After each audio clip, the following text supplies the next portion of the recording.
아까 그 마태복음 마지막 말씀을 이따가 띄워주시면 되겠다. 예. 자, 우리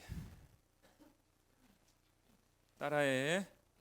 마이크 잘 들리세요? 네, 따라해 보시겠습니다. 맹세하지 말지니. 예수님도 그렇고 야고보서도 그렇고 오늘 말씀의 주제는 맹세하지 말라입니다. 우리 그리스도교인들은 굳이 맹세가 필요 없을 정도로 한마디 말이 보증 수표가 될 수 있도록 해야 한다는 것입니다. 여러분, 구약의 사사 중에 한 사람이었던 입다라는 사람이 전쟁터에 나아가 승리하고 싶은 열망이 너무나 컸던 나머지 하나님 앞에서 이렇게 맹세를 했다는 거 아닙니까? 주여, 하나님이시여, 제가 전쟁터에서 나가서 승리를 하게 해주신다면 전쟁터에서 돌아왔을 때 저를 맞이하러 나온 첫 번째 사람을 제가 제물로 바치겠나이다. 아니, 사람이라고 하지 말고 사물이나 짐승으로 했었으면 괜찮았을 텐데 이렇게 맹세를 한 거예요. 서원을 한 거예요. 그런데 사사 입다가 전쟁터에서 승리를 했어요. 근데 전쟁터에서 승리해서 돌아오고 나니까 짜자잔 첫 번째로 등장했던 사람이 누구냐면 자기 하나밖에 없는 외동 딸이 자기를 맞이하러 나온 거예요. 난리가 났어, 난리. 내가 하나님 앞에 맹세를 했단 말이죠. 서원을 했단 말이에요. 이거 안 지킬 수도 없고 뒤로 물릴 수도 없고 그래서 하나밖에 없는 외동딸을 눈물을 머금고 제물로 바쳤다는 얘기가 아닙니까?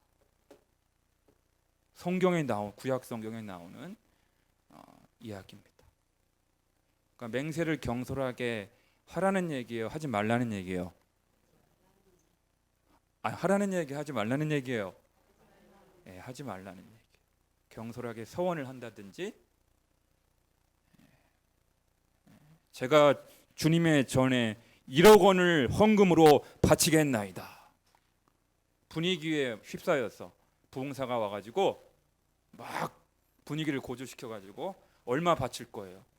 1억 원을 제가 드리겠나이다. 맹세하고 소원을 하는 바람에 부부지간의 관계가 틀어져서 집안에 큰 위기가 닥칠 수가 있다는 거예요.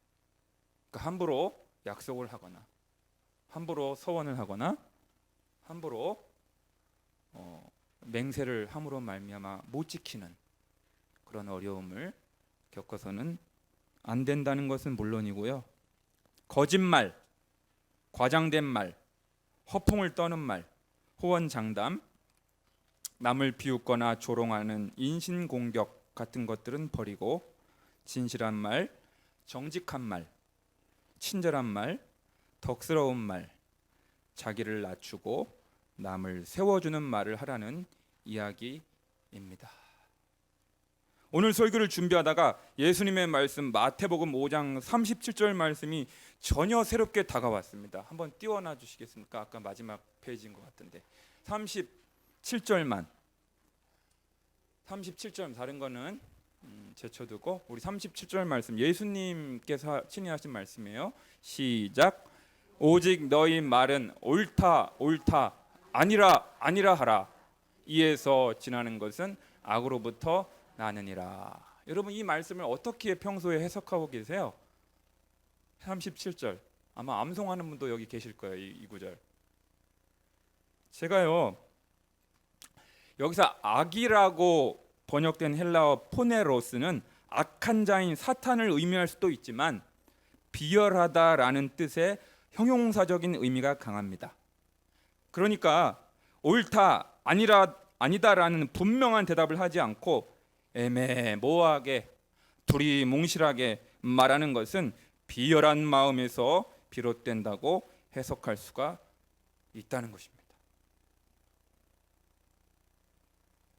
저는 홀로 이 부분을 묵상하다가 성령님께로부터 뒤통수를 한 대 망치로 쿵 얻어맞는 느낌을 어제 홀로 설교를 준비하다가 받았습니다. 지금부터 잘 들으세요. 지금부터 본론이에요. 그동안 저는 정치적인 주제를 강단에서 설교하는 것이 적절하지 않다고 판단하여 작년 9월 29일 창립 예배 이후로 강단에서 가급적 정치적인 이야기를 하지 않았습니다.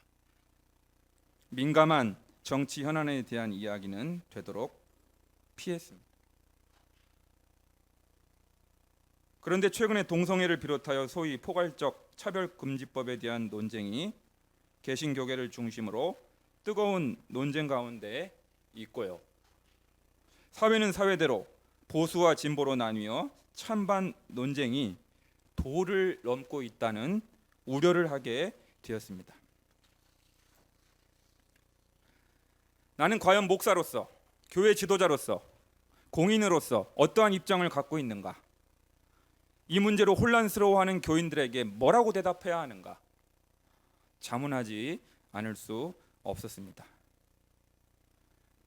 어제 설교를 준비하는데 광배야, 너 자꾸 애매모호하게 두리뭉실하게 자꾸 넘어가려고 그러냐? 하나님이 저에게 막 귓가에다 대고 막 압박을 하는 게 느껴졌어요.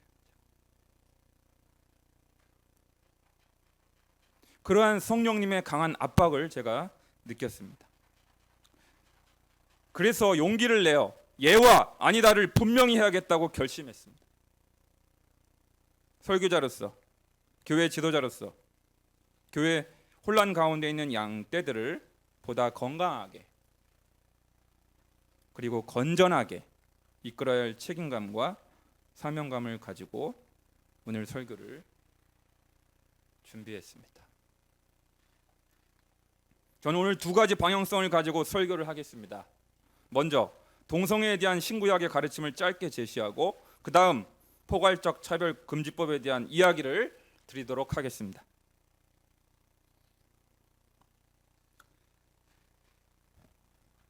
하나님께서 의도하신 창조 질서는 이성 간의 연애와 결혼, 즉 남녀 간의 연애와 결혼뿐입니다. 성경은 남성끼리 혹은 여성끼리의 연애나 결혼을 금하고 있습니다. 심지어 인간과 짐승 간의 성적인 결합도 금하고 있습니다. 레위기 18장 22절은 너는 여자와 동침함 같이 남자와 동침하지 말라. 이는 가증한 일이니라고 말씀하고 있습니다. 신약 성경도 마찬가지입니다. 로마서 1장 26, 27절은 이렇게 가르칩니다. 이 때문에 하나님께서 그들을 부끄러운 욕심에 내버려 두셨으니 곧 그들의 여자들도 순리대로 쓸 것을 바꾸어 영리로 쓰며 그와 같이 남자들도 순리대로 여자 쓰기를 버리고 서로 향하여 음욕이 부릴 듯하매 남자가 남자와 더불어 부끄러운 일을 행하며 그들의 그릇 때문에 상당한 보응을 그들 자신이 받았느니라. 디모데전서 1장 9절부터 10절까지도 마찬가지입니다. 한번 이거 찾아볼까요? 우리가 동성애 관련해서 이 구절은 잘 넘어가는 경향이 있어요. 잘 안 읽어봐. 그래서 한번 찾아보게요. 디모데전서 1장 9절 10절 말씀.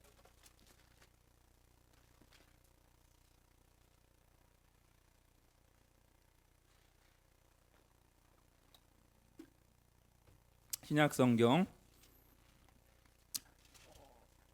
337페이지요. 337페이지 디모데전서 1장 9절 10절만 시작. 알 것은 이것이니 율법은 옳은 사람을 위하여 세운 것이 아니요 오직 불법한 자와 복종하지 아니하는 자와 경건하지 아니한 자와 죄인과 거룩하지 아니한 자와 망령된 자와 아버지를 죽이는 자와 어머니를 죽이는 자와 살인하는 자며 음행하는 자와 남색하는 자와 인신매매를 하는 자와 거짓말하는 자와 거짓 맹세하는 자와 기타 바른 교훈을 거스르는 자를 위함이니. 거기 여러 가지 죄인들의 목록이 열거되어 있죠. 거기 중간쯤 보면 남색하는 자, 이 남색하는 자는 남자와 남자끼리 연애하고 성관계하고 결혼하는 거, 이걸 말합니다. 뭐 여자도 마찬가지고요. 그런데 참 재미있는 사실은 남색하는 자하고 거짓말하는 자와 오늘 주제인 거짓 맹세하는 자가 동일선상에서 대등한 관계에서 죄악된 자임이 드러나고 있습니다.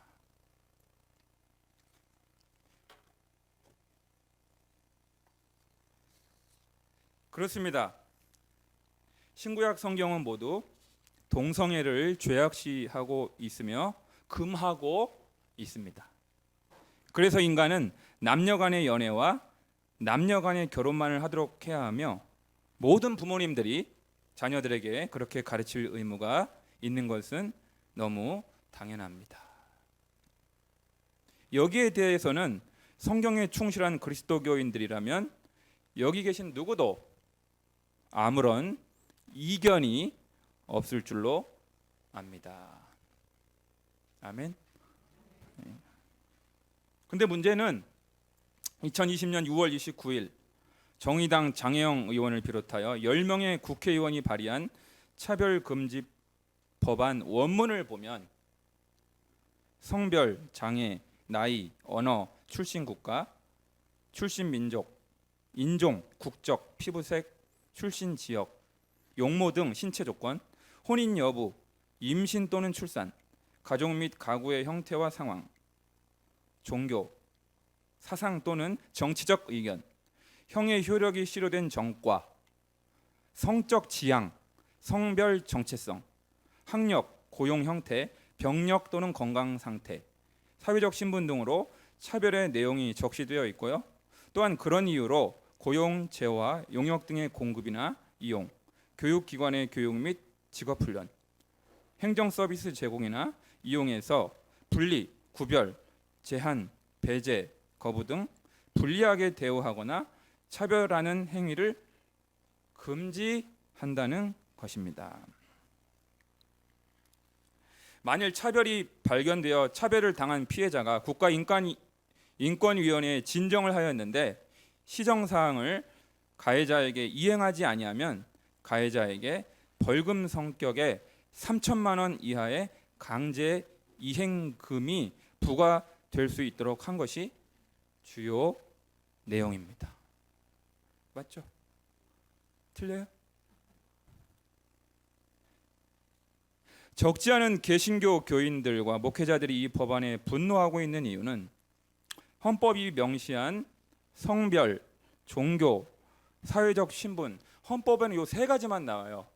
우리나라 헌법에는 차별의 내용, 요 세 가지보다 더 많은 차별의 요소들을 나열하면서 성적 지향과 성별 정체성이라는 소위 독소 조항이 삽입되어 있기 때문입니다.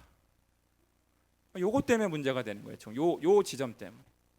요것만 쏙 빼고 성적 지향과 성별 정체성 요 구절만 빼면 아마 거의 99.9% 이상 다 찬성할 텐데 요 구절 때문에.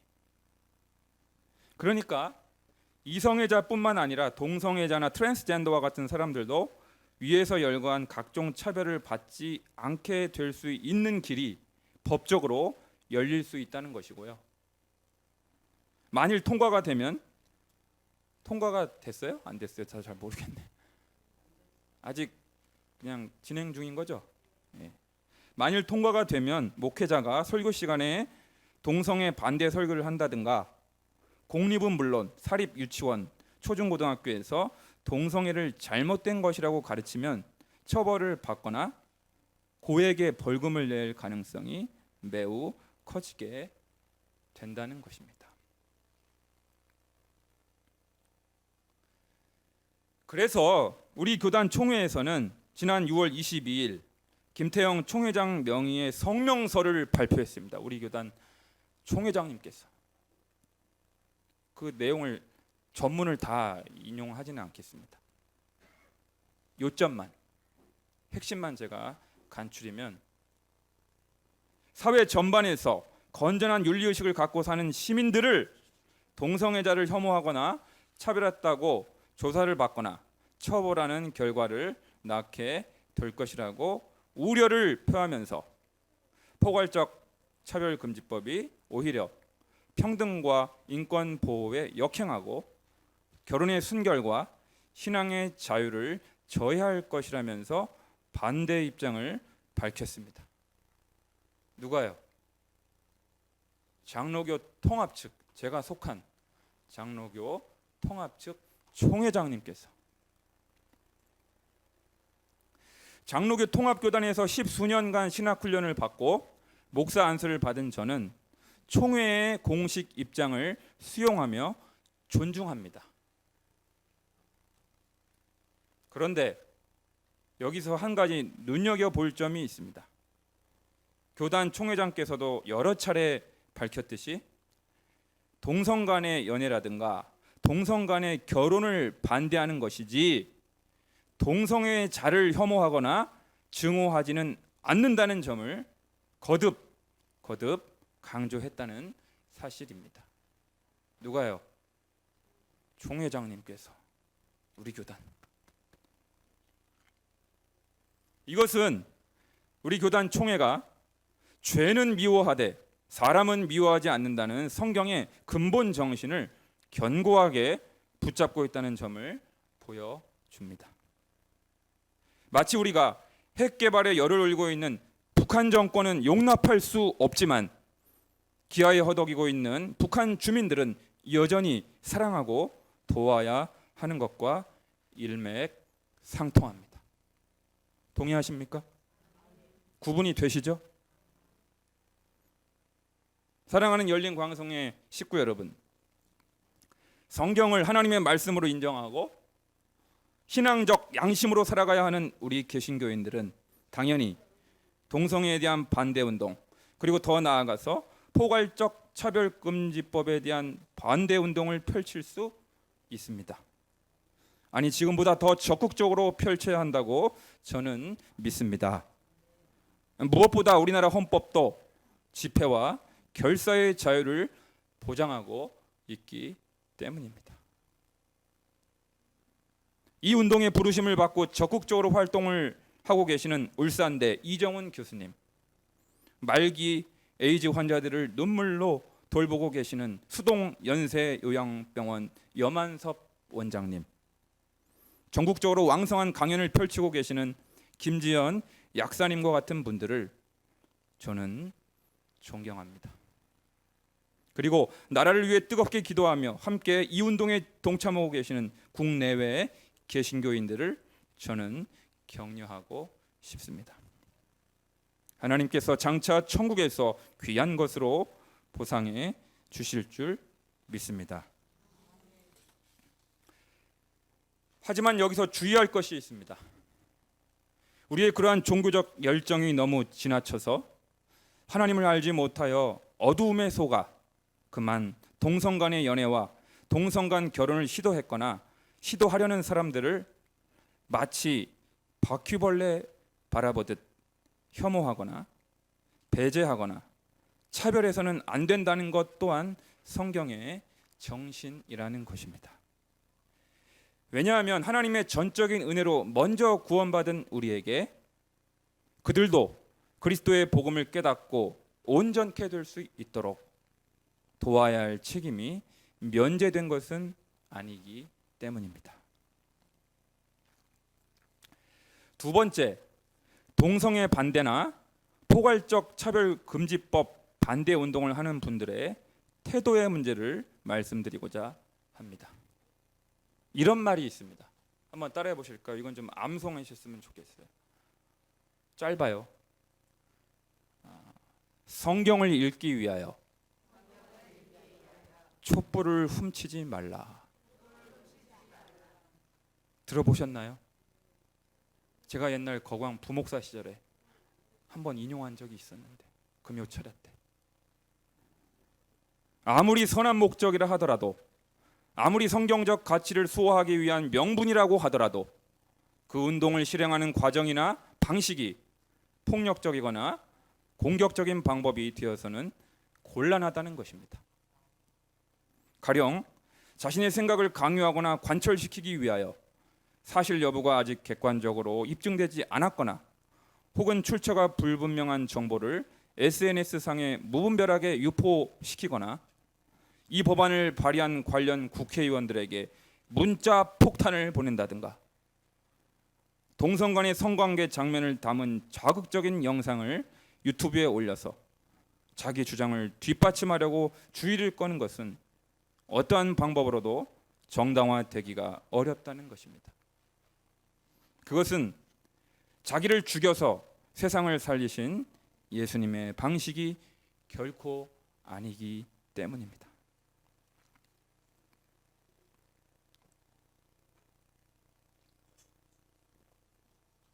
셋째, 내 주변에 동성애에 대하여 우호적이거나 또는 포괄적 차별금지법에 대하여 반대하지 않는 사람들과 어떤 관계를 맺어야 하는가 하는 문제입니다. 사회에서도 그렇고 교회 안에서도 그렇고 모든 문제는 항상 찬반이 있습니다. 그럼 나와 다른 입장에 있는 사람들과 다른 견해를 갖고 있는 사람들과 어떻게 관계를 맺을 것인가 하는 문제입니다. 나와 생각과 견해가 다르고 정치적으로 입장이 다르다고 하여 그들을 적으로 규정하고 배척하고 타도해야 할까요? 저는 우리 민족이 배출한 위대한 지도자요 성각자이자 사상가인 도산 안창호 선생님의 말씀을 이 시간 꼭 인용하고 싶습니다. 서로 남의 자유를 존중하면 싸움의 대부분은 없어질 것이요 내게 한 오름이 있으면 남에게도 한 오름이 있는 것을 인정하여서 남의 의견이 나와 틀린다 하여 그를 미워하는 편협한 일을 아니하면 세상에는 화평이 있을 것이요 그런데 우리나라에서는 예로부터 나와 다른 의견을 용납하는 아량이 없고 오직 저만 옳다 하므로 그 혹독한 당쟁이 생긴 것이요 나도 잘못할 수 있는 동시에 남도 옳을 수 있는 것이거든 내 뜻과 같지 아니하다 하여서 이를 사문난적이라 하여 멸족까지 하고야 마는 것이 소위 사화와 당쟁이었으니 이 악습이 지금까지도 흐르고 있어. 그러므로 우리는 서로 사상의 자유, 언론의 자유를 인정하고 존중하면서 비록 의견이 서로 다르다고 하더라도 우정과 존경에는 변함이 없음이 문명 국민의 본색일 것이요 이리하여서 우리나라에서 1000만 가지 사상과 의견이 대립하더라도 우정과 민족적 애정만은 하나일 수가 있으니 그리하면 사상의 대립은 오히려 서로 연마 발달하는 자극이 될 수 있고 서로서로의 애정과 존경은 민족 통일의 결속력이 되어서 안으로는 아무러한 의견의 대립이 있더라도 외적의 침략이나 전 민족의 운명이 달린 일에 대하여서는 혼연이 하나가 되어서 과감하고 용감하게 막아낼 수 있을 것이요 제 의견 존중도 민족을 위함이거든 민족을 깨뜨려서까지 제 의견을 살릴 사람이 어디 있겠소. 누구의 말씀? 기독교인이었던 안창호 도산 선생님의 말씀입니다. 그래서 도산께서 반복적으로 우리에게 가르쳤던 가르침이 뭐냐면 따라해 보십시다. 동포끼리 싸우지 맙시다. 동포끼리 싸우지 맙시다. 사랑하는 여러분, 제가 거룩한 빛 광성교회 부목사로 있을 때 정성진 목사님께로부터 배운 소중한 가르침이 있습니다. 새는 좌우의 날개로 날아오른다는 것입니다.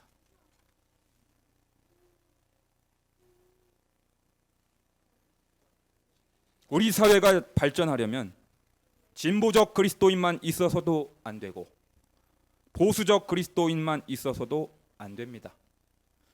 서로가 서로를 필요로 한다는 것을 잊어서는 안 됩니다. 예수 그리스도의 십자가 사건은 오직 남한 사람들만을 위해 주어진 은총이 아닙니다. 예수님의 갈보리의 사랑은 오직 나랑 생각이 같은 사람들에게만 주어진 은총이 아니기 때문입니다. 독생자를 내어 주시기까지 세상을 사랑하신 하나님의 넓고 따스한 가슴은 이성의 자들만 품고 있는 것이 아니기 때문입니다. 오늘 우리는 그동안 코로나19로 중단되었던 성찬 예전을 거행하고자 합니다. 주님의 몸과 피에 우리의 몸과 영혼을 새롭게 담그면서 평안에 매는 줄로 성령의 하나 되게 하신 것을 힘써 지키기로 결단하는 모두가 될 수 있기를 주님의 이름으로 간절히 축원합니다. 기도드리겠습니다.